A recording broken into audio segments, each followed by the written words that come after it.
మార్గదర్శి financiers వ్యవహారంలో దాదాపు 2 దశాబ్దాల పాటు ఉండవల్లి చేసిన బురదజల్లుడు కార్యక్రమానికి సర్వోన్నత న్యాయస్థానం శాశ్వత ముగింపు పలికింది. మార్గదర్శికి అనుకూలంగా తెలంగాణ హైకోర్టు ఇచ్చిన తీర్పును సవాల్ చేస్తూ మాజీ ఎంపీ ఉండవల్లి దాఖలు చేసిన పిటిషన్ను సుప్రీంకోర్టు పూర్తిగా కొట్టివేసింది. Justice M M Sundaresh, justice Prasanna B వరాలేలతో కూడిన ద్విసభ్య ధర్మాసనం ఈ కేసుపై విచారణ జరిపి ఉండవల్లి పిటిషన్ను డిస్మిస్ చేస్తూ కీలక తీర్పు వెలువరించింది. విచారణ సందర్భంగా సుప్రీంకోర్టు ధర్మాసనం మాజీ ఎంపీ ఉండవల్లిపై తీరుపై తీవ్ర అసహనం వ్యక్తం చేస్తూ ఘాటు వ్యాఖ్యలు చేసింది. ఈ కేసులో పిటిషన్ వేయడానికి, పోరాటం చేయడానికి అసలు మీరెవరు అని ధర్మాసనం ప్రశ్నించింది. కేసు పూర్వాపరాలు పరిశీలిస్తే ఇది ప్రజా ప్రయోజనాల కోసం వేసిన వ్యాజ్యంలా కాకుండా మీ వ్యక్తిగత వివాదంలా మాత్రమే కనిపిస్తోందని జస్టిస్ సుందరేష్ స్పష్టం చేశారు.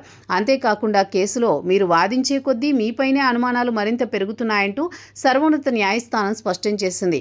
మార్గదర్శి తరపున సీనియర్ న్యాయవాదులు సిద్ధార్థ లూత్రా, నాగముత్తు తమ బలమైన వాదనలు కోర్టు ముందుంచారు. మార్గదర్శి మొదటి నుంచి డిపాజిటర్ల ప్రయోజనాలకే పెద్దపీట వేసిందని, ఇప్పటి వరకు దాదాపు 2,500 కోట్లకు పైగా మొత్తాన్ని డిపాజిటర్లకు విజయవంతంగా తిరిగి చెల్లించేసిందని ధర్మాసనానికి వివరించారు.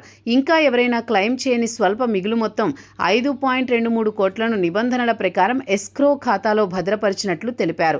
సుప్రీంకోర్టు ఆదేశాలకు అనుగుణంగానే తెలంగాణ హైకోర్టు పబ్లిక్ నోటీసులు జారీ చేసి అత్యంత పారదర్శకంగా ప్రక్రియ ముగించిందని వివరించారు. సుప్రీంకోర్టు ఇచ్చిన ఈ చారిత్రాత్మక తీర్పుతో మార్గదర్శి సంస్థపై దశాబ్దాలుగా సాగిన ఆరోపణలు, విమర్శలన్నీ వీగిపోయాయి.